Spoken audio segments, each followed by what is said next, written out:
What if an innocent young woman walked unannounced into the most powerful millionaire's office and simply said, "I want to try"? He never imagined those words would awaken a heart he thought was lost forever. Where are you watching from? Let us know in the comments, and don't forget to subscribe to the channel and drop a like for more stories that will touch your heart. The office door flew open with a crash, sending papers flying across the desk. Claire stood there, trembling like a leaf in the wind, her dark brown eyes wide before the most powerful man in New York. Her sweaty hands clutched the crumpled envelope against her chest. "I want to try," were the only words she managed to speak, her voice barely above a whisper. The aroma of Cuban cigars and fine leather that permeated the office made her dizzy, but she kept her gaze fixed on those grey eyes that observed her with an intensity that made her heart race. We often recognize the moment that changes an entire life only after we've crossed it, like an invisible threshold that, once passed, leads us down a path whose twists and turns remain unknown. At 23, Claire carried 3 undeniable marks in her personality: an almost naive innocence that reflected in each of her words, a silent determination that made her rise every day at 5 in the morning to help her grandmother at the bakery, and a sharp intelligence hidden behind paralyzing shyness. No one had ever dared to enter the magnate's sanctuary without an invitation, but she had no choice. Raised in a small Vermont town near Burlington, where traditions were cherished like treasures and where young women still learned to quilt on Sundays after church, she had never kissed a man. Her cheeks blushed just thinking about it. The conflict that consumed her internally was devastating. The burning desire to live experiences she only knew from books in the town library against the deep fear of disappointing her grandmother, who had sacrificed everything for her after her parents left for California when she was barely 7, leaving her in her grandmother's care without ever returning. The millionaire, Michael Harrison, at 42, had graying temples and a thin scar above his left eyebrow, a souvenir of a difficult period he preferred to forget. His motivation was both simple and complex: to prove to himself that he was still capable of feeling something sincere after years spent building a financial empire that had left him empty inside. The scent of his expensive cologne, a blend of amber and cedar, filled every room he entered, but his eyes carried a sadness that no amount of dollars could heal. "What did you say?" He rose slowly, adjusting the cuffs of his custom-tailored shirt. The light streaming through the windows of the 48th floor, with a view of Central Park and the Manhattan skyline in the background, created a golden halo around him, making him seem even more inaccessible. Claire swallowed, the sound echoing in her own throat. "I want to try to work for you. I know I don't have experience, but I learn quickly, and do you know who I am?" He interrupted her, his deep voice resonating against the walls paneled in American oak. She nodded, her fingers tightening even more around the envelope containing her handwritten resume. All of New York knew his story: a man who had built an empire from nothing, who transformed failing companies into gold, who lived alone in a mansion in the Hamptons with a panoramic view. People said his heart was as cold as the marble of the Lincoln Memorial. The changing light of the New York afternoon filtered through the Venetian blinds, carving golden lines on Michael's face. In this play of shadows and light, something in this young woman's determined gaze reminded him of a version of himself he believed buried beneath years of cynicism and calculated solitude. "Very well," he finally said, replacing his Mont Blanc pen on the desk. "You have a week to prove to me that you're not like all the others." Monday morning arrived with the typical fury of a New York start to the week. Fifth Avenue bustled with yellow taxis and hurried pedestrians. The subway spewed human waves onto sidewalks, wet from a fine rain that wouldn't stop falling. Claire, under her cheap umbrella hastily bought at a kiosk, felt her heart pounding as she approached the imposing glass and steel building that housed the Harrison Empire. The receptionist, Bethany, with her impeccable chignon and lips painted a vivid red like the wildflowers that grew behind her grandmother's house, looked her up and down. "Ah, the new one. 6th floor. Mrs. Wilson is waiting for you." Her Brooklyn accent cut through the air like a Swiss knife. Patricia Wilson, Michael's personal secretary for 15 years, was a 50-year-old woman with salt and pepper hair, cut short, and rectangular glasses that hid piercing blue eyes. "So you're the small-town girl who dared to disturb Mr. Harrison," she said, observing Claire from head to toe. "He gave you a week. I give you 3 days. This first morning was a true baptism by fire. They installed her at a small desk in the antechamber that led to Michael's sanctuary. Her task was simple on paper: sort and reorganize 5 years of archives that no one had the courage to face. In reality, it was a cruel test, to see if she would abandon ship when faced with a mountain of disordered paperwork. "It's a labyrinth with no exit," she murmured, contemplating the boxes stacked to the ceiling. But Claire was no stranger to organized chaos. At the bakery, Grandma Margaret had a system that seemed incomprehensible to others, but worked perfectly for her. Claire closed her eyes, breathing deeply the smell of paper and dust. "Every problem has a solution, just like every recipe has its ingredients," her grandmother would always repeat. At noon, when Patricia came to check on her progress, secretly hoping to find her in tears, she discovered Claire sitting amid a color-coding filing system in full elaboration: red for urgent contracts, blue for international partnerships, green for environmental projects. "It's interesting," Patricia admitted reluctantly, readjusting her glasses. Michael passed by her desk 3 times that day without ever addressing her. Claire felt his gaze upon her, like an invisible weight that forced her to sit up straighter. When he finally stopped in front of her at the end of the day, her hands trembled slightly. "Tomorrow morning, 7:30. I need you to accompany me to a meeting. Be ready," he said simply, before disappearing into the private elevator. Patricia appeared behind her, her discreet jasmine perfume floating in the air. "He never takes anyone to his morning meetings," she said with a note of surprise in her voice. "Never." That night, in her tiny hotel room near Penn Station, Claire called her grandmother. The familiar sound of her voice, with its singing Vermont accent, reminded her why she had come to New York: to prove that a country girl could make her place in this world of sharks. "Are you showing them what you're worth, my dear?" asked Grandma Margaret, with the sound of pots and pans in the background. "I'm trying, Grandma," Claire replied, her eyes fixed on the simple black dress she had laid out on the bed, wondering if it was good enough for a meeting with the most powerful people in the city. "Remember," said her grandmother with the wisdom that comes only with age, "mighty oaks from little acorns grow." The morning meeting took place in a discreet little cafe near Bryant Park. Claire was surprised. She had expected an intimidating conference room filled with men in expensive suits. Instead, Michael was sitting alone at a table, leafing through the newspaper with an espresso cup in front of him. When he saw her enter, something imperceptibly changed in his expression. She had braided her long chestnut hair in a simple but elegant style, and the black dress, though modest, highlighted her graceful silhouette. It wasn't so much her physical appearance that struck him — New York was full of beautiful women — but rather that authentic presence that seemed to radiate from her. "Good morning, Mr. Harrison," she said, her voice slightly trembling but determined. "Sit down," he replied, folding his newspaper. "This meeting isn't what you think." Claire sat down, confused. The waiter placed a cappuccino in front of her that Michael had already ordered for her. "Every morning I come here to observe," he explained, his grey eyes scrutinizing her face. "Ordinary people, their habits, their conversations. That's how I understand what the world really needs, not what marketing reports claim." Claire looked around. Lovers sharing croissants, hurried businessmen gulping down coffee, elegant women leafing through magazines. New York life in all its everyday splendor. "What do you see, Claire?" he suddenly asked. It was the first time he had used her first name, and the effect was electrifying. She took a deep breath. "I see people wearing masks," she answered honestly. "Like that woman over there. She's smiling at her phone, but her shoulders are tense. Or that young man pretending to read but constantly looking toward the door. Everyone seems to be playing a part." Michael looked at her for a long time, his face impassive, but his eyes alive with a new curiosity. "And me? What part am I playing?" The question caught her off guard.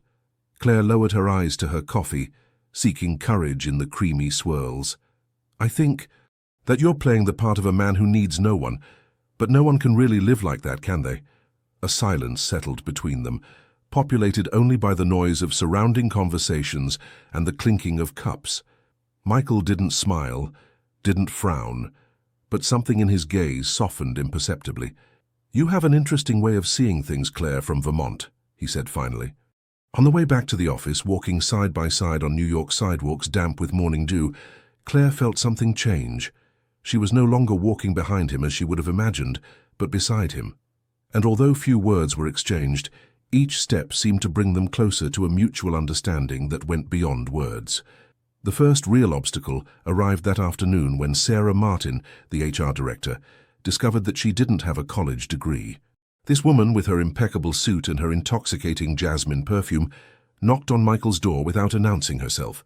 "This is unacceptable, Michael," she declared, waving Claire's file. "She doesn't even have a degree. How can we employ someone who only has a high school diploma and bakery training for such a sensitive position?" Claire, who could hear every word from her desk, felt her cheeks burning with shame. She'd always felt less legitimate because of this lack of prestigious qualifications, an inferiority complex that had haunted her since she gave up her studies to help her grandmother after her first heart attack. To her great surprise, Michael's voice resonated clearly through the half-open door. "I will personally pay for her college education, if that's what concerns you, Sarah. But she stays." Later, when Claire brought some files to his office, Michael didn't mention the incident, but he said something that deeply marked her. "True intelligence isn't learned from books, Claire. It reveals itself in how we face life's problems." That evening, in the crowded subway taking her back to her hotel, surrounded by strangers with tired faces, Claire felt a strange warmth invading her. For the first time since her arrival in New York, she no longer felt like an intruder. The following days established a strange routine. Claire now arrived at 7 a.m. sharp, prepared coffee for Michael, not just any coffee, but a special blend with a pinch of cinnamon and a touch of Vermont maple syrup as her grandmother did, and they shared 15 minutes of comfortable silence before the daily storm of meetings and calls began. One morning, as she placed his cup down, she noticed a photo on his desk that she had never seen before. A little boy with grey eyes identical to Michael's, holding the hand of a woman with a blurred face. "My son," said Michael, surprising Claire, who hadn't heard him enter. "He lives with his mother in Boston. He's 12 now." Claire felt her heart tighten. Never would she have imagined that Michael Harrison, the lone wolf of New York finance, had a child. "Do you see him often?" she dared to ask. A veil of sadness passed over his face. "Twice a year, Christmas and his birthday. It's complicated." This unexpected revelation created a crack in the invisible wall that separated them. Claire suddenly understood that behind the mask of the relentless magnate hid a man who suffered from the most human of pains, that of being separated from his child. That same day, an incident disrupted their fragile equilibrium. In the late afternoon, as a storm threatened New York with an ink-colored sky, Claire was working late on an urgent file. The building had emptied, leaving only the lights of the cleaning women reflecting in the silent corridors. Michael came out of his office, his tie loosened, his shirt sleeves rolled up, revealing muscular forearms she had never noticed before. "You're still here?" he asked, surprised. "I wanted to finish restructuring the Boston file before tomorrow," she replied, tucking a rebellious strand of hair behind her ear. He approached her desk, examining her work. "It's impressive," he admitted, with a note of respect in his voice that wasn't there before. Suddenly, lightning tore through the New York sky, immediately followed by a deafening thunder. The lights flickered, then went out, plunging the floor into darkness. "Don't move," said Michael, his voice strangely close in the darkness. Claire smelled his cologne, that mix of amber and cedar that was now familiar to her, enveloping her like a tangible presence. She heard him walk away, then return. A faint light appeared. He was holding a small emergency lamp. "Come," he said, extending his hand toward her. "I'll take you home. With this storm, there won't be any more subway service." Claire hesitated. Taking his hand seemed to cross an invisible line. "I can call a cab," she murmured. "In this weather?" "Impossible." The lamp's light sculpted the angles of his face, giving him an almost vulnerable appearance. "Trust me, Claire." These 4 words, softly spoken in the darkness of a New York office, resonated within her like a promise. She took his hand, warm, solid, reassuring. In the luxury car that cut through the pouring rain, a comfortable silence settled between them. The driver took them through deserted streets, the windshield wipers frantically beating against the deluge. "Where do you live?" Michael finally asked, his profile illuminated by the intermittent lights of the city. Claire blushed slightly. "At the Penn Hotel near the station." It's not, it's temporary, she added, suddenly aware of the social distance separating them. Michael frowned, visibly displeased. That's not acceptable. Not for someone who works with me. Before she could protest, he gave instructions to the driver and took out his phone. After a brief conversation, he turned to her. I have an empty apartment in Soho. It's yours until you find something suitable. I can't accept, she said, her throat tight with emotion. Michael looked her straight in the eyes, and for the first time she saw genuine vulnerability in that steel gaze. Consider it an investment in your talent, not a gift. That night, as she stood in the middle of a Soho loft with high ceilings and windows overlooking the illuminated Manhattan skyline, Claire understood that something had profoundly changed. She was no longer simply the provincial assistant. She had become someone who mattered in the eyes of Michael Harrison. You live where? Her grandmother's incredulous voice crackled over the phone. Claire contemplated New York from the apartment terrace, the morning sun gilding the skyscrapers and characteristic water towers. It's just temporary, Grandma, she explained for the third time. It's a professional arrangement. The silence at the other end of the line spoke volumes. Grandma Margaret was no fool. And this man, your boss? How is he with you? Claire closed her eyes, revisiting the moments spent with Michael in recent weeks. Their morning coffees, their increasingly personal discussions, the way he now listened when she spoke. Truly listened. He's different from what people think, she replied carefully. My darling, said Margaret, her voice suddenly serious, remember that wolves remain wolves, even when they don't show their teeth. This conversation left Claire thoughtful as she walked to the office that morning. Was her grandmother right? Was she allowing herself to be blinded by the attention of a powerful man? Or was there really something deeper developing between them? The day brought an unexpected answer in the form of an invitation. Michael called her into his office late in the afternoon. There's a charity gala at the plaza on Friday evening, he said without looking up from the documents he was signing. I'd like you to accompany me. Claire felt her heart stop, then restart at a frantic pace. Me? But I wouldn't know. He finally looked up, a half-smile softening his usually severe face. You learn quickly, Claire. That's what I appreciate about you. What I appreciate about you. These words resonated within her like a carillon. Patricia's reaction was less enthusiastic. A charity gala? You? She shook her head, clearly disapproving. It's a shark tank, my dear. They'll eat you alive with your country accent and small-town manners. These words hurt Claire more than she wanted to admit. Yet part of her knew that Patricia wasn't entirely wrong.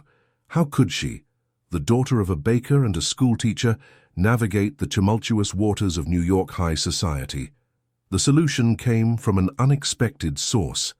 Emily, the young receptionist who had recently begun smiling at her in the elevator, knocked on her office door. I heard you're going to the gala, she said, her eyes sparkling with excitement. I have a cousin who works at Bloomingdale's. Maybe she could help you with a dress? 2 days later, Claire stood before the mirror in her room, unrecognizable. The midnight blue dress, simple yet elegant, seemed to have been sewn onto her. Her hair, usually pulled back in a strict bun, fell in soft waves on her shoulders. You're beautiful, she whispered to her reflection, wondering if the small-town girl she was still recognized the New York woman she was becoming. When Michael came to pick her up, dressed in a tuxedo that accentuated his imposing stature, he remained silent for a moment upon seeing her. Something passed through his gaze, a light she had never seen before. You are... He cleared his throat. You look very elegant, Claire. The gala was everything she had imagined and more. Crystal chandeliers illuminated a ballroom adorned with exotic flowers. Women covered in diamonds conversed with men wearing watches worth more than everything Claire had ever owned. She felt like an imposter, waiting to be unmasked at any moment. Yet, to her great surprise, she survived the introductions, the small talk, even the dinner with its multiple pieces of cutlery, whose uses she didn't all know. Michael remained constantly at her side, a reassuring presence in this unknown world. It was during dessert that the first real test arose. A woman of a certain age, with silver hair styled in an elaborate chignon and wearing a pearl necklace that could have paid for a year's rent, leaned toward Claire. So, my dear, in which Ivy League school did you study before joining our dear Michael? Claire felt all eyes turned toward her. The entire table seemed to hold its breath. She could have lied, invented a prestigious background. Instead, she chose the truth. "I didn't attend any prestigious university, ma'am. I grew up in a bakery in Vermont. My only education comes from the books I borrowed from the town library and the life lessons from my grandmother." A stunned silence fell over the table. Claire felt Michael's hand discreetly rest on hers under the tablecloth, a gesture of support that gave her the courage to continue. "But I can tell you that my grandmother's recipes have been served to presidents and senators who stopped in our town. And I can assure you that recognizing the real value of things, whether it's a perfectly executed apple pie or a promising business opportunity, is a skill that isn't learned in any university." To her great surprise, the woman burst out laughing, an authentic laugh that seemed to break the social facade she maintained. "Charming. Absolutely charming, Michael. I understand now why you keep her close to you." Later, as they danced to the sound of a chamber orchestra, Michael held her at a respectful but intimate distance.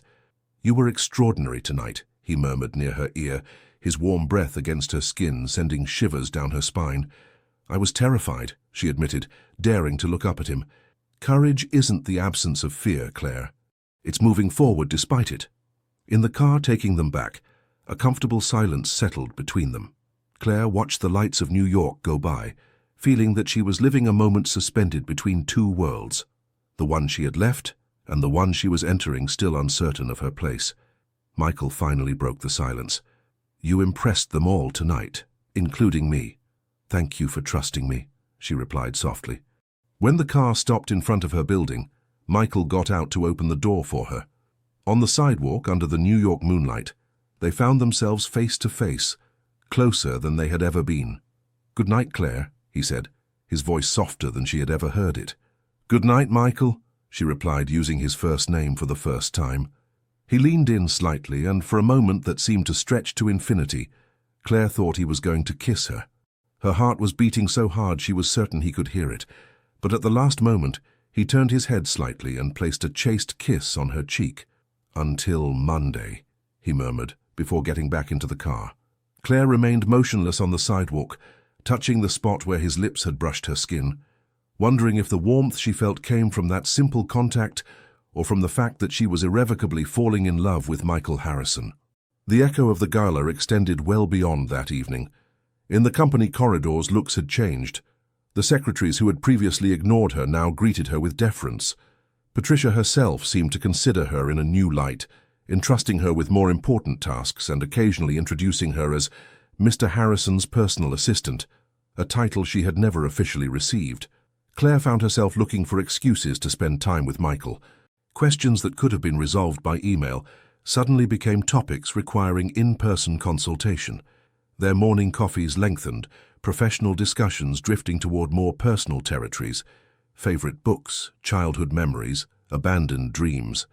One morning, as they shared a moment of calm before the tumult of the day, Michael asked her, "Why did you come to New York, Claire?"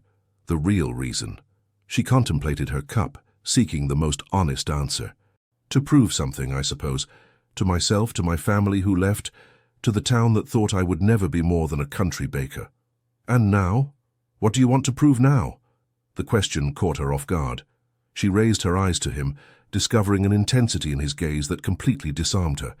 "Now I just want to be me, but a version of me that isn't afraid." A slight smile softened his features. "I believe that version already exists, Claire." This moment of connection was abruptly interrupted by the unexpected arrival of a woman whose heels clicked on the marble of the entrance like whip cracks. "Michael, my dear brother, always so early." Claire saw Michael stiffen instantly, like an animal sensing danger. The woman who had just entered was aggressively elegant, platinum blonde, blood-red suit, flashy jewelry, and nails matching her outfit. "Catherine," he said coldly. "Oh, what an unexpected surprise." "Isn't it?" she replied with a smile that didn't reach her eyes. Her gaze fell on Claire, assessing her with surgical precision. "And who is this charming assistant?" The condescending tone didn't escape Claire, who suddenly felt tiny under that calculating gaze. "Claire Foster, my colleague," Michael replied, his voice resuming the distant tone he used in business. "Claire, my sister, Catherine Harrison. Pleased to meet you," murmured Claire, wondering why Michael had never mentioned having a sister. Provincial? Asked Catherine, sniffing the air as if she could smell the Vermont maple on Claire's clothes. Adorable. Michael has always had a soft spot for charity projects. Claire felt her cheeks flush. Michael took a step forward, a dangerous glint in his eyes. What do you want, Catherine? I doubt this is a courtesy visit. Catherine waved her hand in a nonchalant gesture. Family business, my dear. Father left certain complications in his will that we need to resolve. Michael's face closed completely. My office, now. As they walked away, Catherine turned back one last time toward Claire. Oh, my dear, could you bring us some coffee? Black for me. No sugar. I'm watching my figure, unlike some people. During the hours that followed, Claire heard outbursts of voices coming from the office. The staff walked on tiptoes, avoiding the corridor leading to Michael's lair as if it were mined. Patricia approached Claire discreetly. The last time Catherine came, 3 employees resigned the same day, she murmured. She's toxic. When the door finally opened, Catherine came out, visibly upset but trying to maintain a facade of control. She stopped in front of Claire's desk. So you're my brother's latest distraction, she said in a low voice, but loud enough for Claire to hear perfectly. You think you're different from the others, that he really sees you. Poor child. For him, you're just a pretty provincial ornament, a curiosity to exhibit then throw away when he gets bored. Claire felt her heart painfully tighten in her chest. I'm an employee, Mum, nothing more. Catherine let out a cruel laugh. Of course. That's what they all say at the beginning. She leaned in, her overpowering perfume enveloping Claire like a shroud. Do you really believe a man like him could be interested in you? These words, pronounced with a precision calculated to hurt, hit their target. Claire felt her eyes fill with tears that she refused to let fall. Without a word, she stood up and headed to the restroom, her back straight, but her heart in pieces. In front of the bathroom mirror, Claire observed her reflection, the small-town girl playing at being a New Yorker, the assistant in love with her boss. Catherine's words resonated in her head, amplifying doubts she had tried to ignore. The door opened, revealing Patricia. Contrary to her habit, she wasn't wearing her mask of distant professionalism. Instead, her face expressed unexpected compassion. Don't let her get to you, she said softly. Catherine has always been jealous of Michael, of his success, his freedom, and now of you. Of me. Claire discreetly wiped her eyes. Why would she be jealous of me? Patricia leaned against the sink, crossing her arms. Because he talks about you every morning. He opens his calendar and first checks if you'll be in the office. I've never seen Mr. Harrison so alive. These words lit a small flame of hope in Claire's heart. Really? Patricia nodded. 20 years in his service, and I've never seen him look at anyone the way he looks at you. She paused. But Catherine is right about one thing. This world isn't yours, and it can be ruthless to those who aren't prepared for it. Claire looked at her reflection again, searching within herself for the strength she knew existed there. Then I must learn to prepare myself, she said with renewed determination. When she returned to her desk, Michael was waiting for her, his face bearing traces of the confrontation with his sister. I'm sorry you had to witness that, he said, running a hand through his hair in a rare gesture of vulnerability. My sister and I have a complicated relationship. Families often are, Claire replied, trying to smile. Michael observed her carefully. She spoke to you, didn't she? Claire hesitated, then nodded. Whatever she said, don't believe her. Catherine excels at manipulating truths to make them into weapons. Why have you never talked about her? Claire asked softly. Michael sighed, leaning against the desk. Some chapters of my life are difficult to share, even with me. The words escaped before she could hold them back. Their gazes met, loaded with unexpressed emotions, silent questions, unexplored possibilities. Especially with you, he finally murmured, his voice so low she had to lean in to hear him.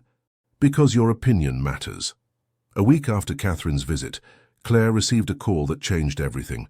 Her grandmother had suffered a relapse. Nothing serious, she was assured, but she was asking to see her granddaughter.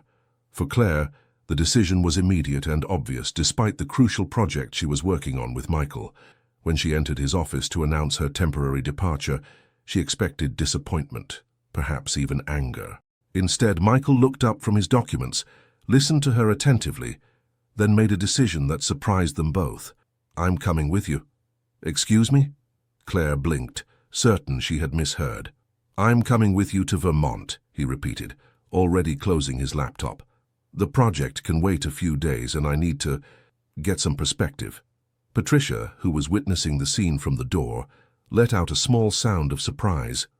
In 20 years, Michael Harrison had never spontaneously left New York for personal reasons, let alone to accompany an employee to her hometown. The journey by private jet to Burlington, then by car to the town, was silent, each lost in their thoughts. Michael watched the American landscapes roll by, gradually transitioning from urban grey to the greens and golds of the countryside. Claire observed him discreetly, marveling at the incongruity of his presence. This man in perfect suits who conversed with senators, sitting in a car, headed to a tiny Vermont town where the main event of the year was the Maple Festival. "Why are you doing this?" she finally asked, as the car traversed fields dotted with wildflowers. Michael turned his gaze from the landscape. "You've shown me your world, Claire. Perhaps it's time I discover it firsthand." When they arrived in town, the surprise was complete. Uncle Robert's old pickup was waiting at the small local airport. Michael had to fold his tall figure to enter the small vehicle with worn seats. The winding roads lined with maples and pines led them to the heart of the town where the main square buzzed with typical New England tranquil activity. Grandma Margaret's house was located just behind the family bakery, an 18th-century building with sage-green shutters and a red roof weathered by the sun. The smell of fresh bread and cinnamon rolls pervaded the air. "My little one!" exclaimed Margaret, opening the door, her faded blue eyes lighting up at the sight of her granddaughter. Then her gaze fell on Michael, and her expression transformed into undisguised wariness. "Grandma, this is Michael Harrison, my boss," said Claire, suddenly aware of the complexity of their relationship that went well beyond this simple title. "So you're the New Yorker who took my granddaughter away," said Margaret weakly, her Vermont accent more pronounced than usual, like a cultural armor in the face of this intruder from the South. Michael, to Claire's surprise, bowed slightly before the elderly lady. "Mrs. Foster, it's an honor to meet you. Claire talks about you every day." Was Margaret's only response as she invited them in with a gesture of her wooden spoon, the accessory she never parted with, like a scepter symbolizing her culinary authority. The interior was exactly as Claire had left it. Modest but impeccable, filled with family photos, antique objects passed down through generations, and the comforting aroma of apple pie baking in the oven. Michael seemed disproportionately large in this small space, like a giant in a dollhouse. "My granddaughter is not a commodity," Margaret warned without preamble, pointing her wooden spoon at him as he sat at the kitchen table. "Grandma," protested Claire, mortified. "No, she's right," Michael replied with surprising calm. "Your granddaughter is an exceptional person who has transformed my company, and much more." That much more floated in the air like an unspoken promise. The days that followed were a revelation for Claire. Michael Harrison, the titan of New York finance, helped Margaret prepare a shepherd's pie for dinner. He sat on the porch with Uncle Robert to discuss the upcoming harvest. He strolled through the town market, stopping to taste local maple syrup and admire handcrafted quilts. But the most surprising thing was his meeting with William Morgan, the town doctor who came to examine Margaret. Tall, with glasses and a friendly smile, William had been Claire's first teenage love, a fact he didn't fail to remind her of with a familiarity that made Michael visibly uncomfortable. "Do you remember the 4th of July festival when we were 16? Asked William, touching Claire's shoulder with an ease born of habit. "The dance around the bonfire, your red ribbon in your hair?" Claire blushed while Michael remained silent, observing their interaction with a troubling intensity. Later, as William was leaving, he lingered at the door. "You should come back, Claire," he said softly. "New York is changing you. And not necessarily for the better." That night, as the town fell asleep under a starry sky like only New England can offer, Claire found Michael alone in the backyard, paved with terracotta tiles. He was contemplating the stars, a glass of local whiskey in hand. "William seems charming," he said without looking at her, his voice betraying an emotion she had never heard before. "He's an old friend," she replied, sitting next to him on the stone bench. "More than a friend, I think." Claire turned her face toward him. Jealous, Mr. Harrison? He let out a small laugh that transformed into a sigh. I don't know how to be normal, Claire, he confessed, his voice breaking. I've spent so much time just being efficient that I've forgotten how to be happy. The brutal honesty of this confession touched her deeply. Without thinking, she placed her hand on his. Then let's learn together. In that Vermont garden, under an ink-black sky speckled with diamonds, something fundamental changed between them. Michael intertwined his fingers with hers, a simple gesture that, for him, was equivalent to jumping off a cliff without knowing what awaited him below. The next day, as they prepared to return to New York, Grandma Margaret took Claire aside. He loves you, she said simply, as if commenting on the weather. You can't know that, Claire protested, but without conviction. Margaret shrugged. I've seen how he looks at you when you don't see him. Like your grandfather looked at me, as if you were both a miracle and an enigma. Claire felt her heart accelerate. And you approve? I didn't say that, Margaret replied with a small smile. I said he loves you. Whether he's worthy of you is another question. She paused. But he makes an effort. And at my age, you learn that's often all you can ask of a man. In the car that took them back to the airport, toward New York, toward skyscrapers and meetings and business dinners, Claire felt they were bringing something precious back from this trip. A truth that had been revealed in the simplicity of a Vermont town under a starry sky, with the scent of pine and maple as witnesses. Their return to New York coincided with a storm, not meteorological, but financial. During their absence, rumors concerning a possible hostile takeover of Harrison Group had spread like wildfire in financial circles. The stock had dropped 15% in 3 days. Patricia welcomed them upon their arrival with a pile of urgent files and a face tense with worry. The board of directors wishes to see you immediately, Mr. Harrison, she said, carefully avoiding looking at Claire. Alone. Michael's expression instantly hardened, as if the mask of the ruthless magnate that he had momentarily abandoned in Vermont was resuming its place. Claire, prepare me a summary of the situation. All the press articles, stock fluctuations, rumors, everything. Of course, she replied, ignoring the pang in her heart caused by this abrupt return to their professional relationship. The days that followed were chaotic. Michael disappeared into endless meetings, came back late, left at dawn. Their precious moments of morning coffee were replaced by brief messages and professional instructions transmitted via Patricia. Claire immersed herself in work, analyzing data, tracking their competitors' movements, looking for clues about the origin of this financial attack. She slept little, barely ate, obsessed with the idea of being useful, of proving she was more than just a Vermont distraction as Catherine had suggested. One night, as the clock in her office showed almost midnight, she found something strange while examining shareholder reports.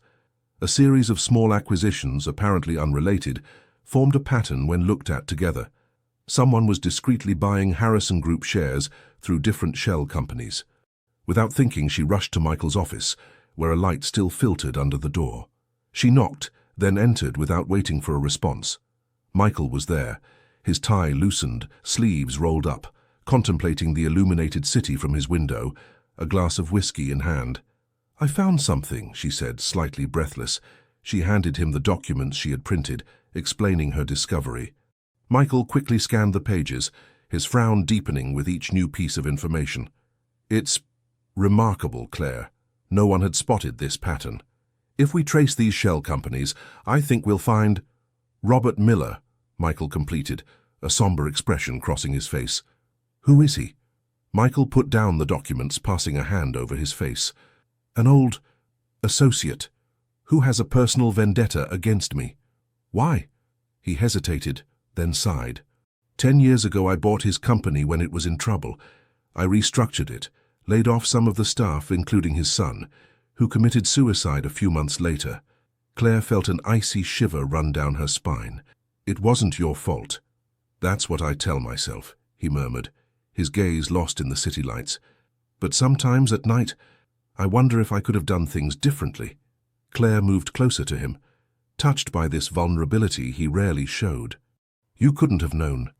No, but I could choose, he replied, his voice tinged with bitterness. Every decision we make has consequences, Claire. Sometimes they catch up with us when we least expect it. They stayed like this for a moment, side by side before the window, contemplating a New York that never truly slept. Then Michael turned to her. "Your discovery could save us," he said softly.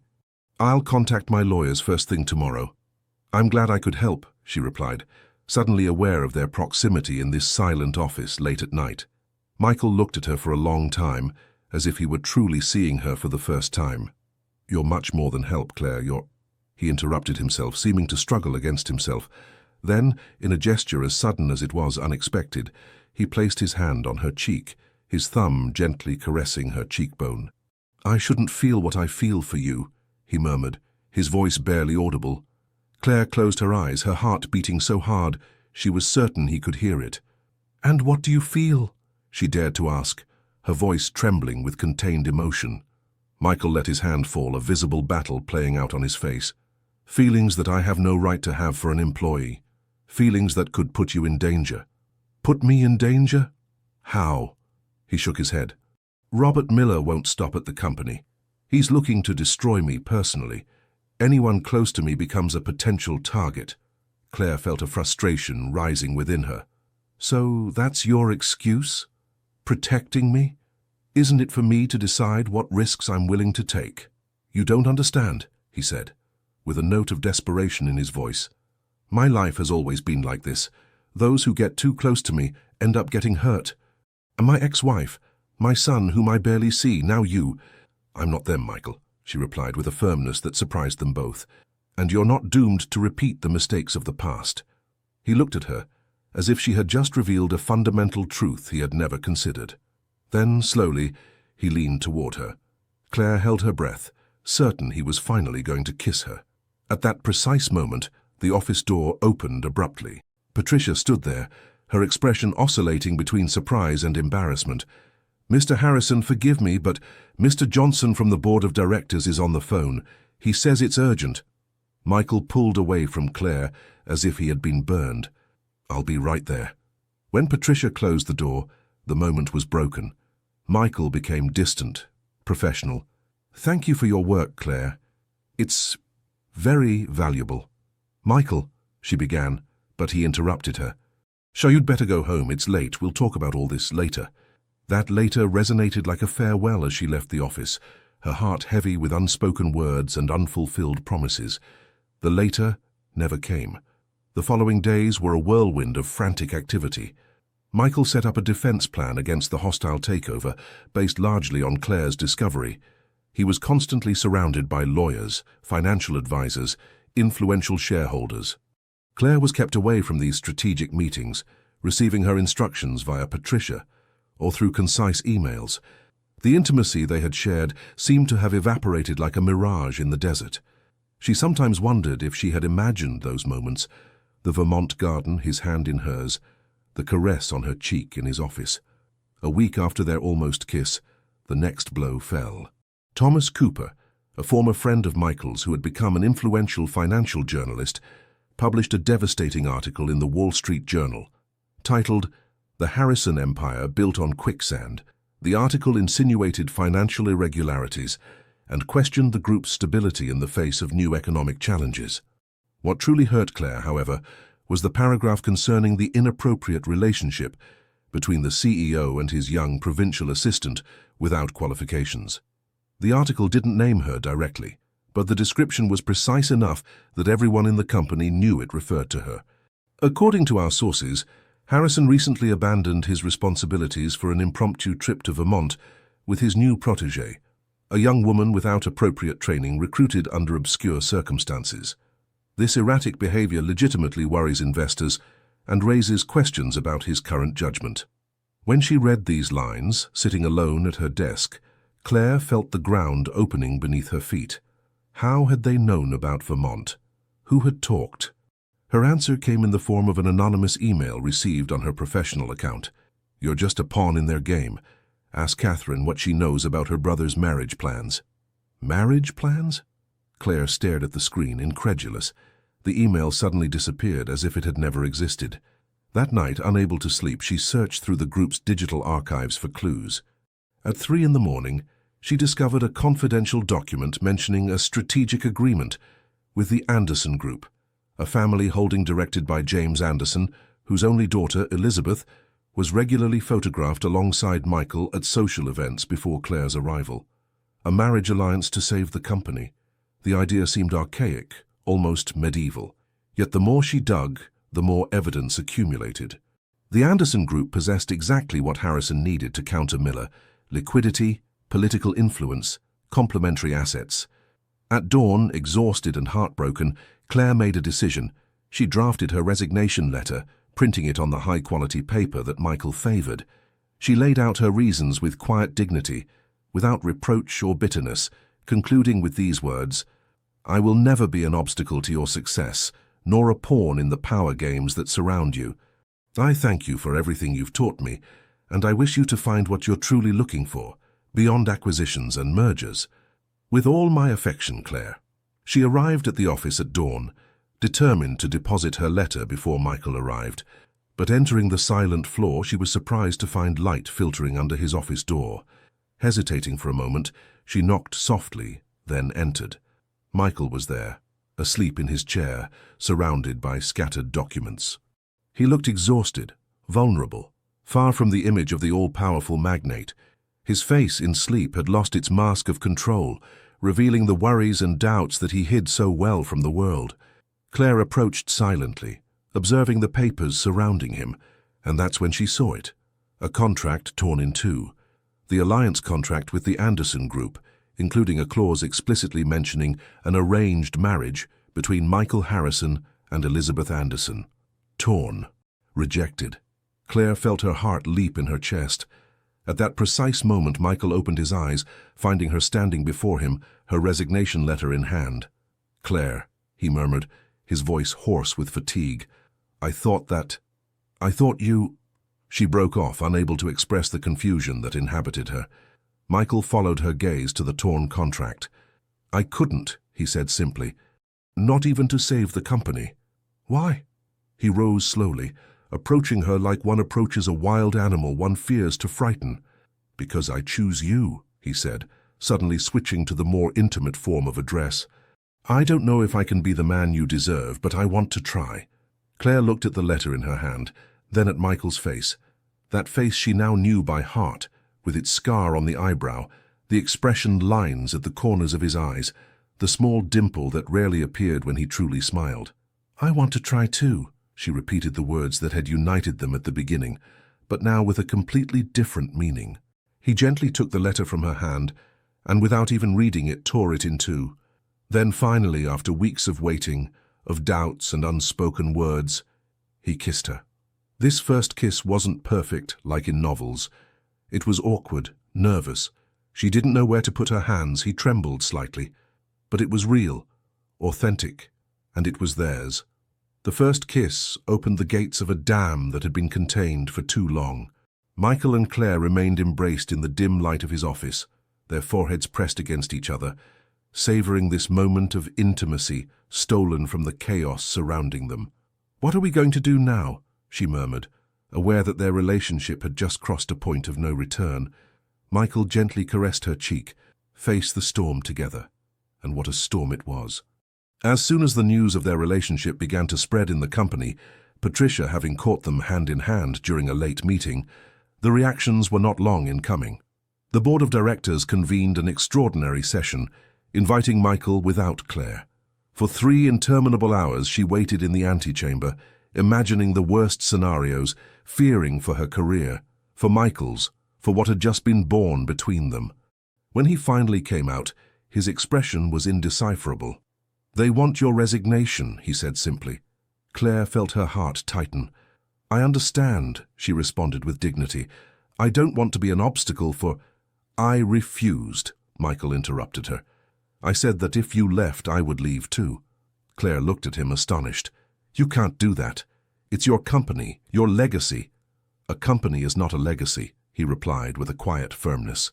"A legacy is the mark we leave in the hearts of others, and I'm only beginning to understand that thanks to you." The compromise that followed was difficult. Claire was transferred to another department, away from Michael's office. Their relationship had to remain discreet until the crisis with Miller was resolved. and Michael had to commit to appointing a deputy CEO to reassure worried investors. But the real hard blow came from an unexpected source. One morning, Claire received a call from her cousin Martha in Vermont. Grandma Margaret had suffered another heart attack, more serious this time. "You need to come, Claire," said Martha, her voice trembling. "She's asking for you." Claire rushed to Michael's office to announce her imminent departure. To her surprise, he was already on the phone with his private pilot. "We leave in an hour," he said simply as he hung up. "I've already told Patricia." The journey by private jet to Burlington, then by car to the town, was silent. Claire, lost in her worries for her grandmother, appreciated Michael's solid presence beside her. He held her hand, offering silent but constant support. At the hospital, they found Margaret weakened but conscious. Her eyes lit up seeing Claire, then softened, recognizing Michael. "So you came back, New Yorker," she said weakly. "You don't give up easily." "Never when it comes to what's important, Mom," Michael responded gravely. Margaret nodded as if this answer satisfied her. "Claire, my dear, leave us a moment, will you? I have a few words for your man." Claire hesitated, but Michael signaled that all would be well. When she returned 15 minutes later, Margaret seemed appeased and Michael strangely moved, though he tried to hide it. "What did she say to you?" Claire asked later, as they walked in the hospital gardens. Michael smiled mysteriously. "Things I needed to hear, and an apple pie recipe she swears is a secret capable of bringing any man to his knees." The week they spent in Vermont during Margaret's convalescence was both a haven of peace and a period of deep reflection. Away from New York, from boards of directors and financial maneuvers, Michael seemed different, more relaxed, more open, more present. One evening, sitting on the porch of the family home, watching the sun set over the maple trees, he shared something he had never revealed.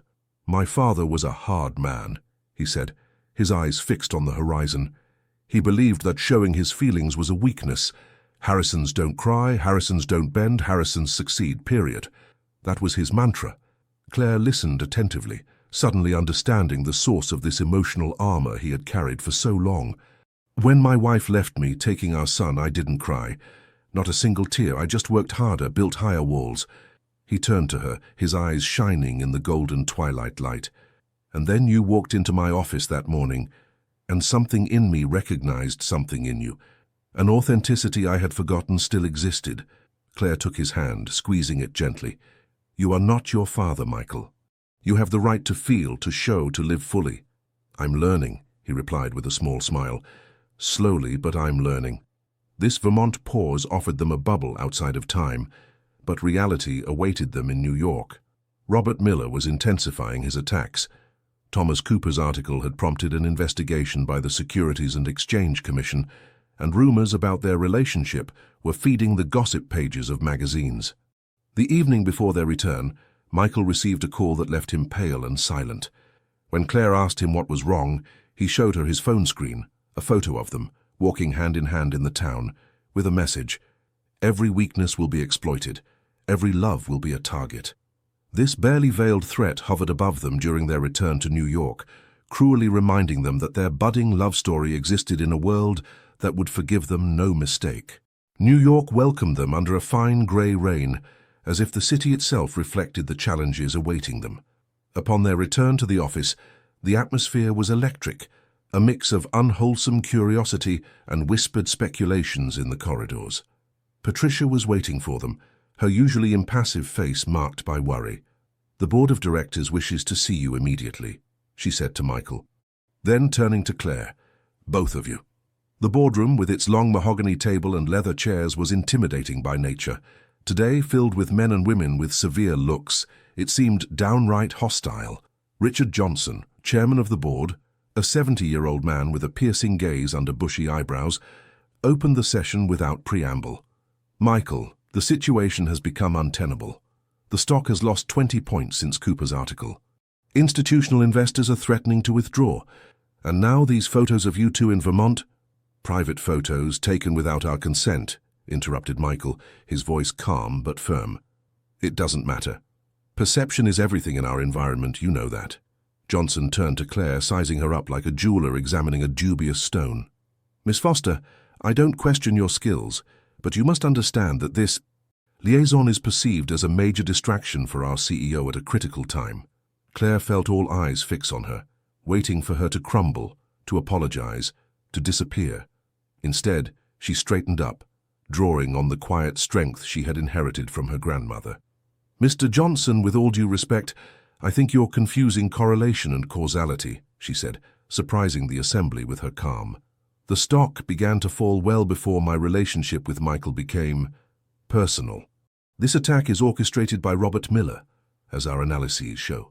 Using our relationship is just one tactic among others to destabilize the group." A stunned silence fell over the room. Michael was looking at her with a mixture of pride and admiration that made her heart beat a little faster. "Well said, Miss Foster," intervened a voice from the back of the room. Everyone turned toward David Smith, the board's elder statesman, an 80-year-old man respected for his wisdom. "I've been observing Michael since he took over his father's company. Never have I seen him so focused, so determined as in these last few months. Since your arrival, precisely." Claire felt a wave of gratitude toward this unexpected ally. "The problem isn't your relationship," continued Smith. "The problem is that we have a determined enemy who is using all the weapons at his disposal, including prejudices about what a CEO should or shouldn't be." The meeting extended for 2 hours, the discussions shifting from their relationship to the strategy against Miller. Finally, a plan was adopted. Rather than hiding their relationship, they would normalize it. Claire would be officially transferred to the Research and Innovation Department under the direct supervision of the board, eliminating any conflict of interest.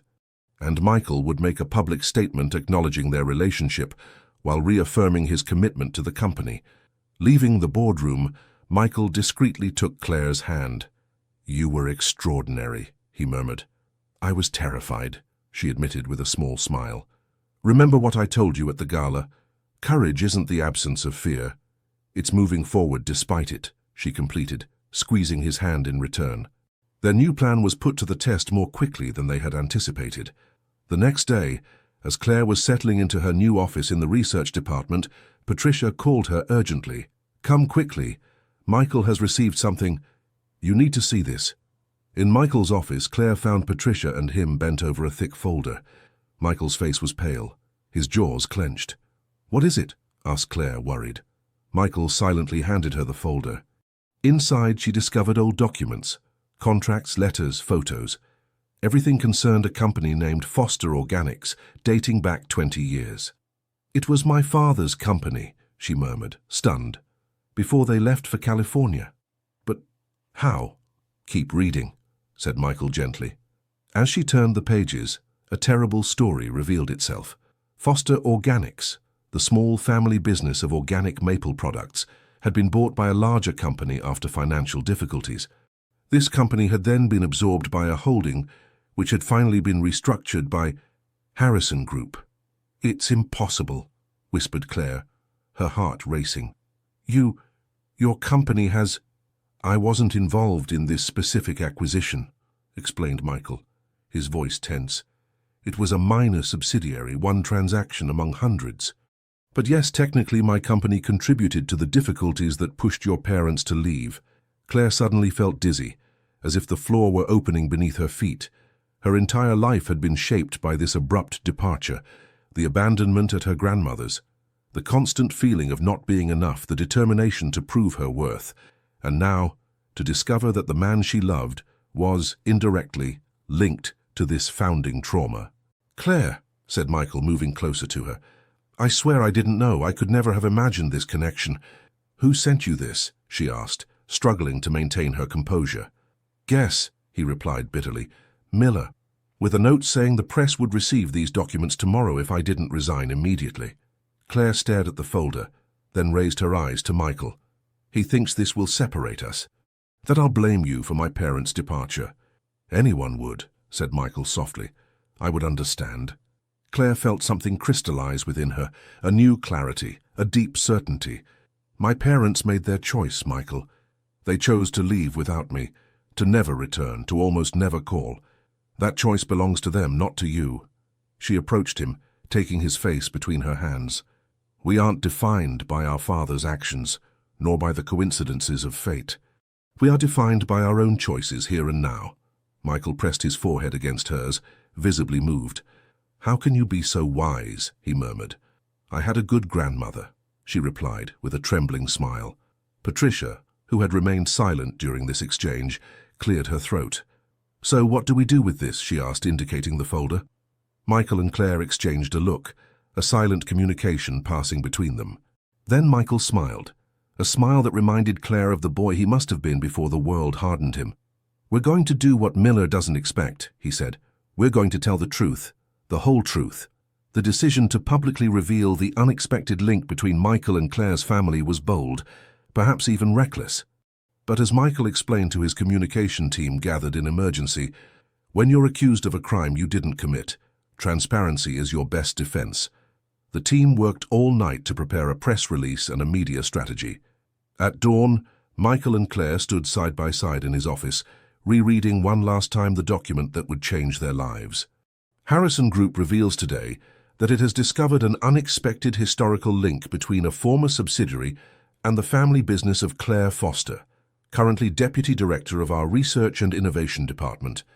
This link, which goes back more than 20 years, was unknown to the concerned parties until now, and has been brought to our attention as part of a blackmail attempt that we firmly denounce. "Are you sure you want to do this?" asked Michael, searching her eyes for the slightest hesitation. "Your private life will be exposed." Claire nodded. "My grandmother always says, the truth is like good maple syrup. It always rises to the top." The press release was published at 9 a.m. Sharp. The reaction was immediate and chaotic. Financial journalists seized on the story. Speculations were rampant. Competitors observed with curiosity, mixed with incredulity. At noon, Michael held a press conference in the lobby of the Harrison Tower. Claire stood slightly to the side, dressed in a navy blue suit that gave her a confidence she didn't entirely feel. "Ladies and gentlemen," began Michael, his voice strong and clear, resonating in the crowded lobby. "I am here today to clarify a situation that has been brought to my attention with the intent to harm me, but which will, on the contrary, become an opportunity for transparency."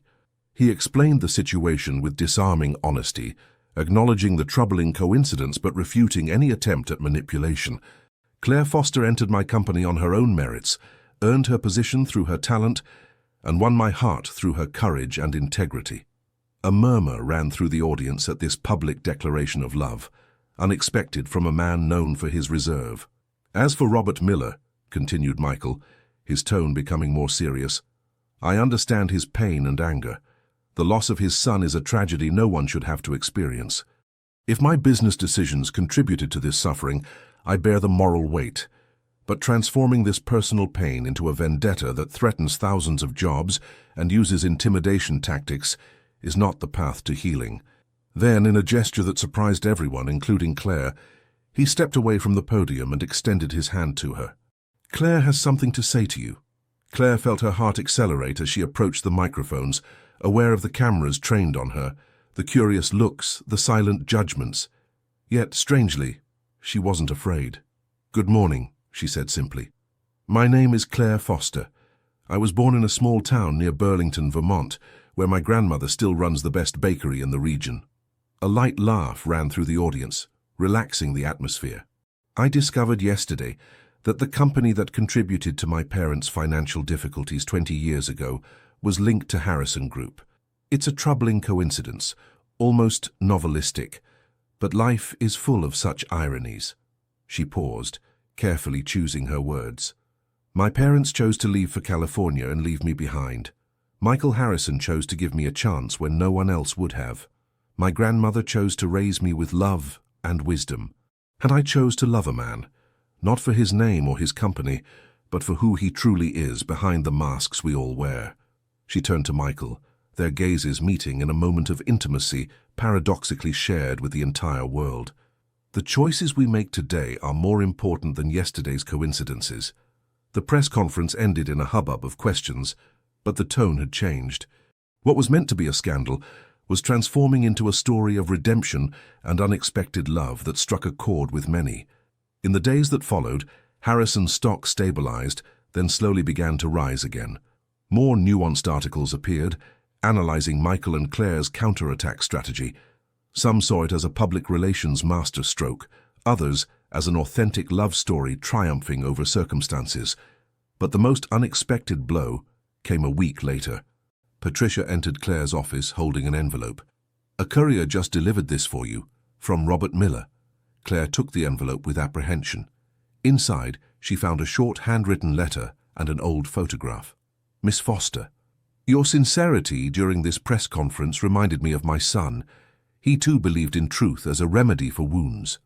This photo was taken during the acquisition of your family's business. The man on the left is your father. The one on the right is me, 20 years younger. Our destinies are more intertwined than you might think. Perhaps it's time to break this cycle of pain and vengeance. If you agree to meet me, I would like to talk to you about your parents and what really happened 20 years ago. It's not the story you think you know. Respectfully, Robert Miller." Claire stared at the photograph, studying her father's face, younger than she had ever known him, shaking hands with a smiling Robert Miller. What had really happened? Why had her parents left so abruptly? And why had they never returned? She immediately went to find Michael, showing him the letter. "I need to meet him," she said, determined. Michael nodded slowly. "We'll go together." The appointment was set in a neutral location, a small cafe near Central Park, far from business offices and fashionable restaurants where they could have been recognized. Claire and Michael arrived early, choosing a discreet table at the back of the establishment. Claire was nervous, unconsciously fidgeting with the necklace her grandmother had given her for her 16th birthday. A simple silver pendant representing an oak leaf, symbol of strength and resilience. "What if he's lying?" she murmured. "If he's trying to manipulate us?" Michael took her hand across the table. "Then we'll know. Together." Robert Miller arrived punctually at 3 o'clock. Claire was surprised by his appearance. She had expected an austere and imposing man, but he seemed fragile, almost diminished. Of medium height, with sparse white hair, he wore a well-cut suit that was slightly too big for him, as if he had recently lost weight. "Miss Foster, Mr. Harrison," he said, sitting across from them. His voice was gentle, cultured, with a slight southern accent. "Thank you for accepting this meeting." An uncomfortable silence settled as the waiter brought coffees. Finally, Claire spoke. "Your letter mentioned my parents. You said you knew the truth about their departure." Miller nodded slowly. "Yes, a truth I've kept too long, out of shame perhaps." He pulled out an old worn leather wallet, extracting a yellowed photo that he handed to Claire. "Here's your father, your mother, and me, in Boston, 1997. Claire examined the photo, stunned. Her parents, young and smiling, stood on either side of Miller in front of a fountain she immediately recognized. You knew them personally?" "Thomas Foster was my college friend," explained Miller. "We had studied agriculture together at Cornell. When he launched his organic maple syrup business, I was his first investor." This revelation left Claire speechless. Never had her parents or her grandmother mentioned this connection. "What happened next is complicated," continued Miller. "The business was thriving, but Thomas wanted to expand, take risks. I was more cautious. We argued, and I sold my shares to a competitor. That competitor was then acquired by a subsidiary of Harrison Holdings." Michael listened attentively, his face betraying no emotion. "And this sale put the business in difficulty?" "Indirectly," admitted Miller. "But that's not what pushed your parents to leave, Claire." "Then what?" she asked, her heart pounding wildly. Miller took a deep breath. "Your mother, Sarah, had a brother in California. He ran a similar business in Napa Valley and had proposed a partnership to your parents.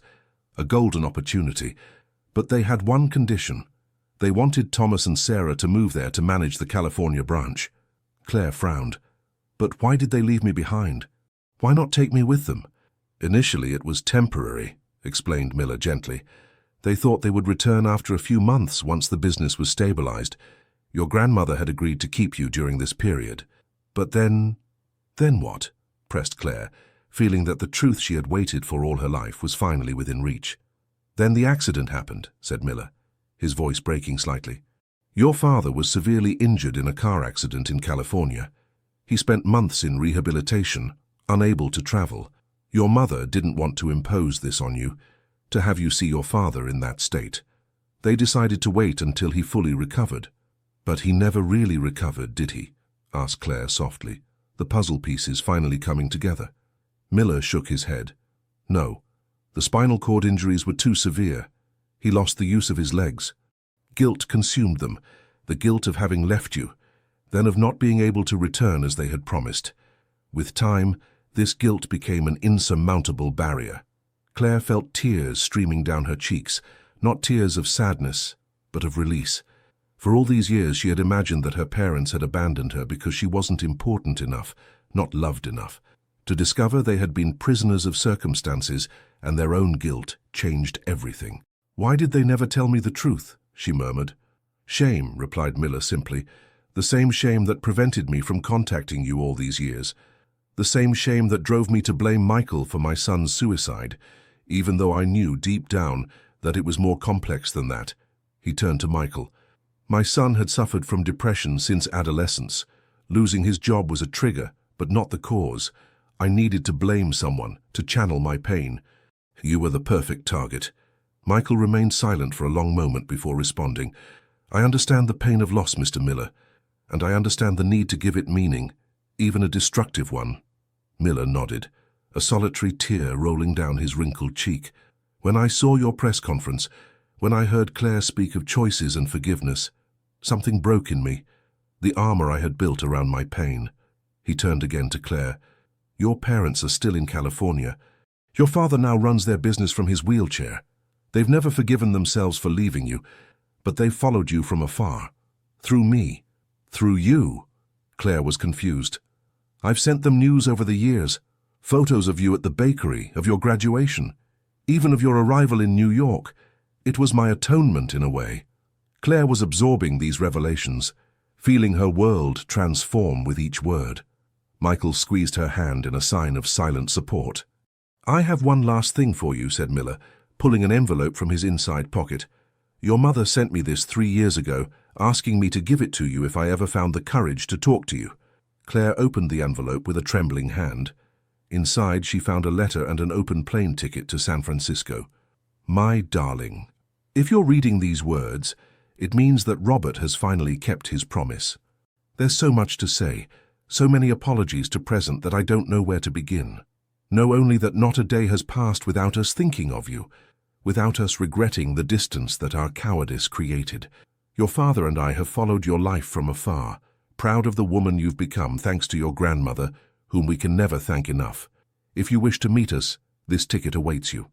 If not, we'll understand. The choice is yours, as it was once ours. With all our imperfect but eternal love. Mom." Claire looked up, her face wet with tears but illuminated by a new peace. She looked at Michael, then at Robert, these two men whom fate had linked to her life in such an unexpected way. "I want to see them," she said simply. Robert nodded, relieved. "They've been waiting for this moment for 20 years. But first," she added, taking Michael's hand, "I have something to ask both of you." The two men looked at her, attentive. "Enough secrets, enough vengeance, enough past poisoning our present. Can we all choose to turn this page? Together?"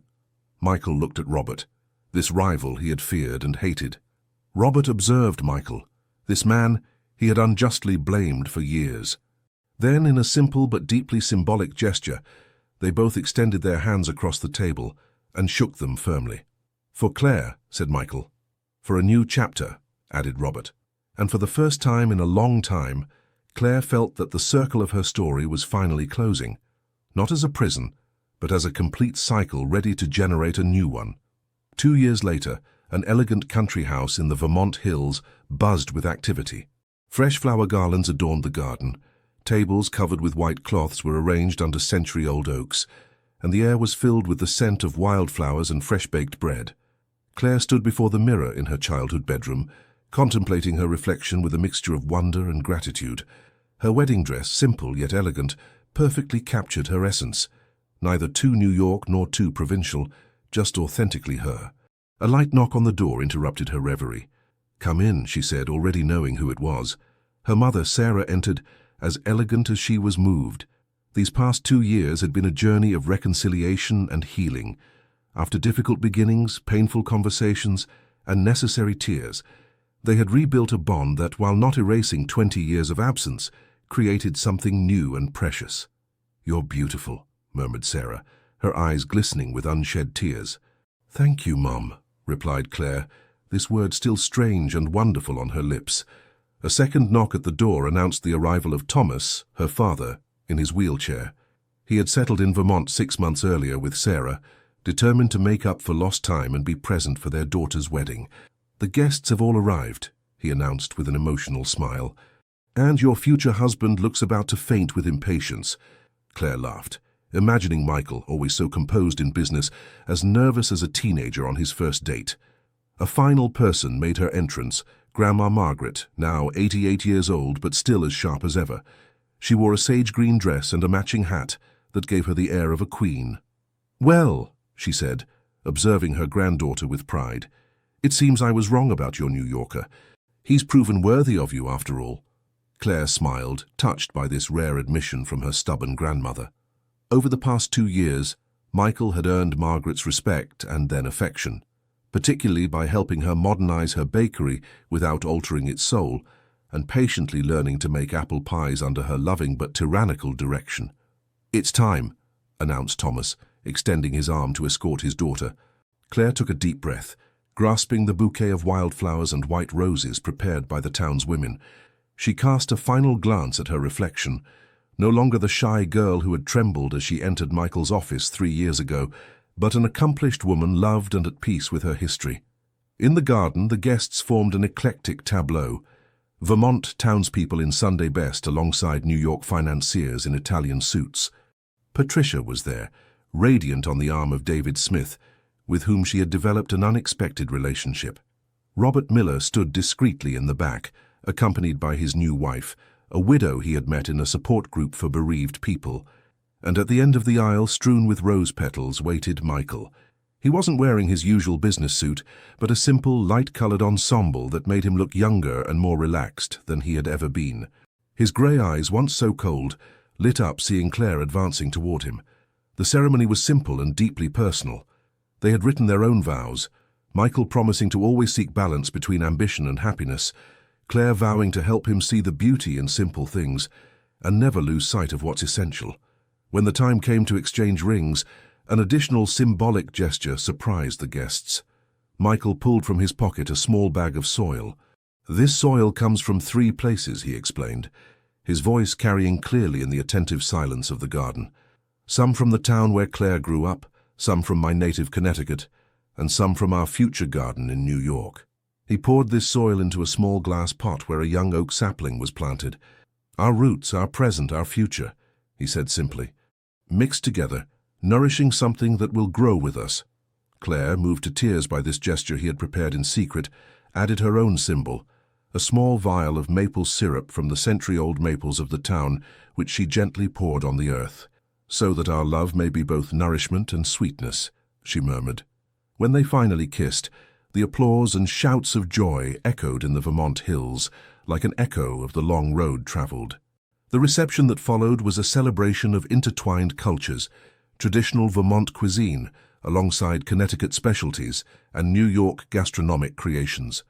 Wine flowed generously, animated conversations mixed elegant Manhattan accents with singing New England inflections.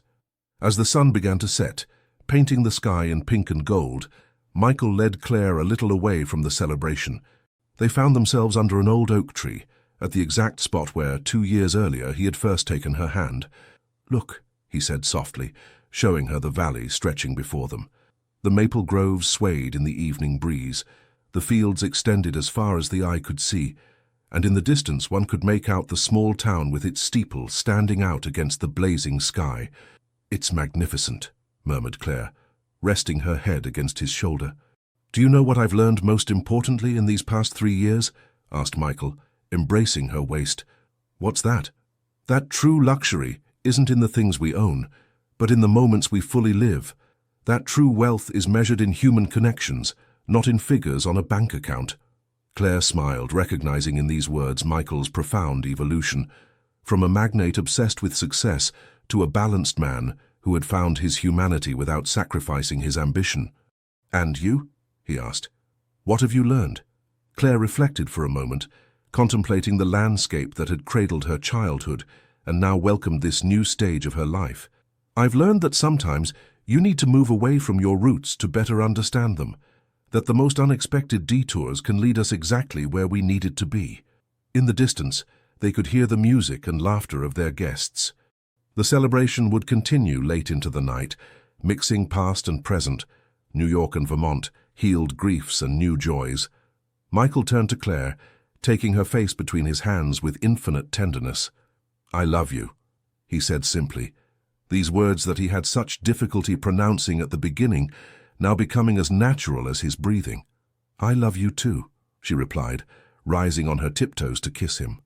In this kiss exchanged under the oak's silver branches, with the scent of wildflowers carried by the evening breeze and the last rays of sun caressing their faces, they sealed not only their union, but also the reconciliation of worlds that once seemed irreconcilable, the urban and the rural, ambition and simplicity, the painful past and the future full of promises. Their story wasn't a fairy tale with a perfect ending. It was better than that. A real story with its imperfections, its healed scars and its lessons learned. A story that would continue to write itself day after day, choice after choice, with the awareness that true love isn't a destination, but a constant journey. As they returned hand in hand to their guests, to this recomposed and extended family they had created together, Claire remembered her grandmother's words.